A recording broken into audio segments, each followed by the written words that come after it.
ओम सर्वमंगल मांगल्ये शिवे सर्वार्थ साधिके शरण्ये त्र्यंबके गौरी नारायणि नमोस्तुते सर्वापादाविनिर्मुक्तो धनधान्य सुतान्विता मनुष्यो मत्प्रसादेन भविष्यति न संशयः। नमस्कार, स्वागत है आपका आचार्य वाणी में। मैं आचार्य डॉक्टर विक्रमादित्य आपके साथ। देखिए, ग्रहों का परिवर्तन तो हर क्षण हो रहा है और परिवर्तन का प्रभाव भी हो रहा है। और आज हम जिस विषय को लेकर आपके समक्ष उपस्थित हैं वो है इस गैलेक्सी का सबसे इंपॉर्टेंट प्लैनेट सूर्य।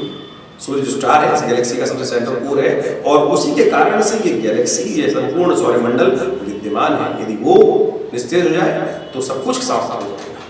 सूर्य जीवनी शक्ति संचार करते हैं, सूर्य परिवर्तन की तरफ गए, हर महीने परिवर्तन की तरफ जाते हैं, सूर्य एक निर्धारित गति पर चलते हैं।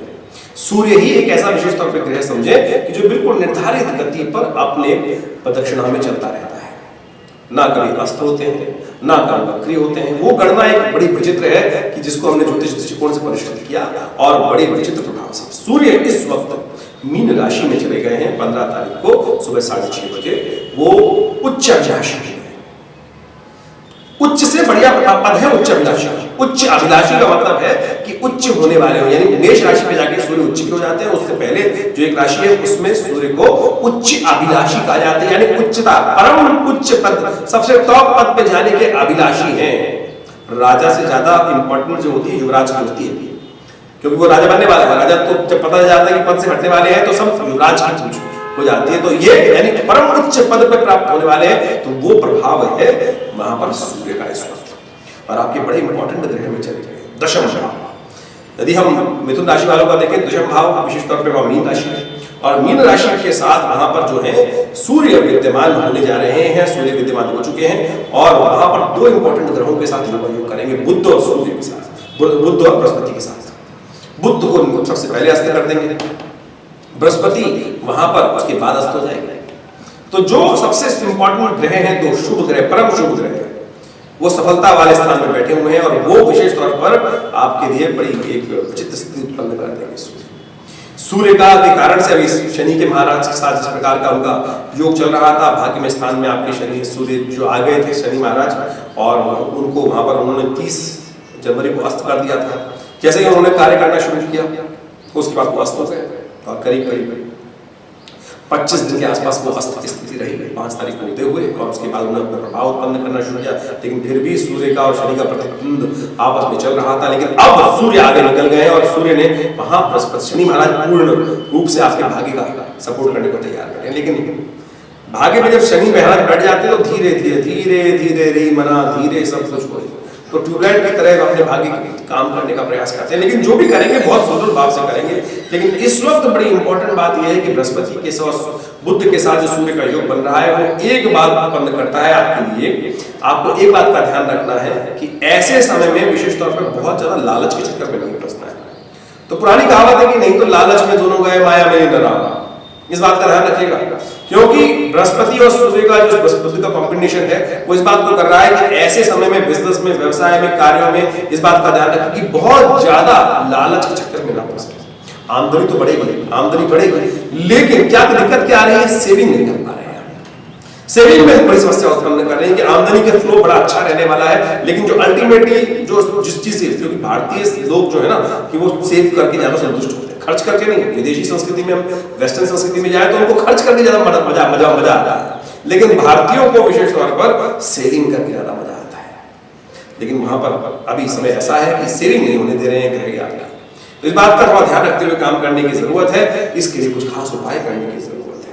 उपाय के तौर पर खास तौर पर इस बात का ध्यान रखें कि एक बड़ा सुंदर उपाय आपको हम बताने का प्रयास कर रहे हैं, उसको करेंगे तो बहुत अच्छा लाभ प्राप्त होगा। लेकिन एक बात का और ध्यान रखिएगा, सेहत में विशेष तौर पर सूर्य का और बुध का जो कॉम्बिनेशन है वो आपको विशेष तौर पर स्वास्थ्य के दृष्टिकोण से, हार्ट संबंधित समस्या, शोक, दिल पे ना लगे, इस बात किसी भी बात को दिल पे ना लेने का प्रयास करें, वो आपके लिए किसी प्रकार में ठीक नहीं रहेगा। थोड़ा सावधानी के साथ काम करने की जरूरत है तो बहुत कुछ अच्छा कर सकते हैं। देखिए सब चीजें आई गई, रात गई, बात गई, छोड़ दीजिए, ज्यादा बात दिल पे ना लेने का प्रयास कीजिए, अन्यथा परेशानी हो सकती है।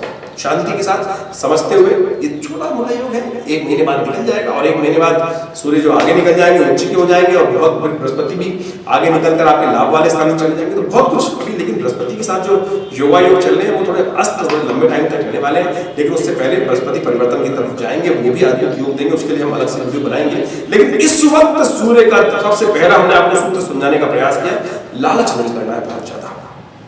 किसी भी कार्य में, व्यवसाय में भी, कार्य में भी बहुत ज्यादा चीज संकोच यानी एकत्र करने के भाव, ये भी कर लूं, ये भी कर लूं, ये भी मेरा, ये भी मेरा, ये भी मेरा, इस चीज से बचते हुए काम करेंगे तो बहुत अच्छा रहेगा। ऐसे में थोड़ा सा उपाय करना आपकी बहुत जरूरी है। सूर्य वहां पर आकर विशेष तौर पर जो थोड़ी सी समस्या उत्पन्न करने के योग देते हैं, उसको ठीक करने के लिए भगवान सूर्य का नित्य नतीजा गेहूं का दाना, कनक जो है वो सूर्य से संबंध रखता है, और या तांबे की चीजों का दान, विशेष तौर पर इसको करने का प्रयास कीजिए। एक काम कीजिए, रात्रि में एक विशेष उपाय हम आपको बता रहे हैं, वो आपको बहुत हृदय को भी शांत करेगा, कई सारी आरोग्यता भी प्रदान करेगा, पेट की समस्या भी ठीक करेगा, क्योंकि सूर्य वहां पर आकर आपके पेट वाले स्थान को देखेंगे, कमर वाले स्थान को देखेंगे, वो भी दिक्कत कर सकते हैं। तो सुरात्र को तांबे के लोटे में पानी भर के रख दीजिए और सुबह फिर एक गिलास में रखकर उसको पी लीजिए। तांबे के लोटे से नहीं पानी पीना। ये कई लोग भक्ति में फंस जाते हैं। तांबे का लोटा जो है विशेष तौर पर पानी के स्टोर करने के काम आता है, और उससे पानी पीना की अगर आदत पड़ जाती है तो दांत खत्म हो जाएंगे पानी पीने की। तांबे के लोटे से पानी पीना नहीं होता मूला का, तांबे के लोटे से पानी ऊपर से ऐसे पिया जाता है। तांबे के लोटे से काम हमारे यहाँ कभी भारतीय संस्कृति में पुराने आदिकाल में देखें, तांबे के गिलास नहीं होते, तांबे के गंगा सागर होंगे, तांबे का लोटा होगा, तांबे के पूजा के पात्र होंगे, क्योंकि जूठा नहीं किया जाता, तांबे को जूठा करने का नियम नहीं है। तो इस बात का ध्यान रखते हुए कार्य करने की जरूरत है, नहीं तो अच्छा करने जा रहे हैं और खराब कर रहे हैं। तांबे के लोटे में रात को पानी भरे और फिर उसको सुबह सुबह गिलास से पानी पी लीजिए। ये आपके लिए स्वास्थ्य के लिए बहुत अच्छा उपाय है, और आपके सूर्य के दुष्प्रभाव को भी ठीक करेगा, बृहस्पति को भी ठीक करेगा, हृदय को भी शांत करेगा। कई सारी चीजें हमने आपको इस उपाय के माध्यम से बताने का प्रयास किया है। ये छोटे से उपाय को नित्य प्रति करने का प्रयास करें तो बहुत अच्छा है। और जिनकी कुंडली में वैसे ही इस प्रकार का योग बना हुआ है तो वो परमानेंटली भी कर सकते हैं, कोई दिक्कत की आवश्यकता नहीं। सूर्य ने यहाँ पर आकर विशेष तौर पर आपकी सफलता में कुछ न कुछ कष्ट उत्पन्न करने के योग देती है। सूर्य विशेष तौर पर जब वृश्चिक राशि में कुंभ यहाँ पर आएंगे मीन राशि में, तो आपके जो कार्य परिपक्व होने वाले थे, लाभ की पूर्ण स्थिति, क्योंकि देखिए बृहस्पति 1 वर्ष से चल रहे थे, कई कार्य ऐसे होते हैं धीरे धीरे धीरे पकने तैयार होते हैं, और आखिर में जब बृहस्पति पूर्ण शक्ति में संपन्न थे, बिल्कुल परिवर्तन की तरफ जा रहे थे, 31 तारीख को मीन के अंतिम चरणों में चलते हुए सूर्य के ग्रास में आने के कारण से बृहस्पति भी अस्त हो जाएंगे। तो ऐसे में वो आपको दिक्कत दे सकती है बातें। तो ऐसे में उससे पहले बड़ा सुंदर योग बन रहा है, नवरात्र आ रहे हैं, तो ऐसे में कोशिश ये करें नवरात्र में अपने घरों को कष्टों दूर करने के लिए माँ भगवती दुर्गा की आराधना करें। माँ भगवती की दुर्गा की आराधना करते हुए शहद का उनको आहुति समर्पित करने का प्रयास करें। ये सुंदर तरीके से आपको लाभ देगा। हमने इसी श्रृंखला में विवेकानंद योगाश्रम में बहुत सुंदर यज्ञ सुंदर आयोजन किया है, सहस्त्रचंडी महायज्ञ, आप भी उसमें भाग ले सकते हैं। हमने अलग से वीडियोस बनाए हैं माँ भगवती दुर्गा के विभिन्न स्वरूपों पर, विभिन्न मंत्रों पर, तो आप उनको सुनकर आप बहुत सारी चीज समझ सकते हैं। और हमारे आश्रम में जो यज्ञ हो रहा है नवरात्र का, वो अद्भुत यज्ञ है भगवती कृपा प्राप्त करने के लिए। बड़े बड़े लोग मैंने अपने जीवन में काल में देखे, ऐसे आए कि माँ भगवती का सानिध्य प्राप्त हुआ और कहां से कहां गए। और जब तक भगवती की श्रद्धा बनी रही उनके जीवन में, उनके मन में, तो देखिए भगवती कृपा बरसती रही। और जब कई बार हो जाता है व्यक्ति अहंकार में उत्पन्न हो जाता है, तब भगवती रुष्ट भी हो जाता है और सौभाग्य को दुर्भाग्य में परिवर्तित हो जाते हैं। तो कोशिश ये करें अपने भाग्य को जगाने के लिए माँ भगवती के निमित्त इन नवरात्रों में विशेष तौर पर सुंदर यज्ञ की व्यवस्था है, आप उसमें भाग लें, कल्याण हुआ। नंबर्स आपके सामने स्क्रीन पे चल रहे हैं और उन सब नंबर्स को जानकर आप यज्ञ में भाग ले सकते हैं। और कोई विशेष आपको अपनी जन्मपत्री के संबंध में विवेचना करवानी हो तो आप आश्रम पे भाग लें। धन्यवाद।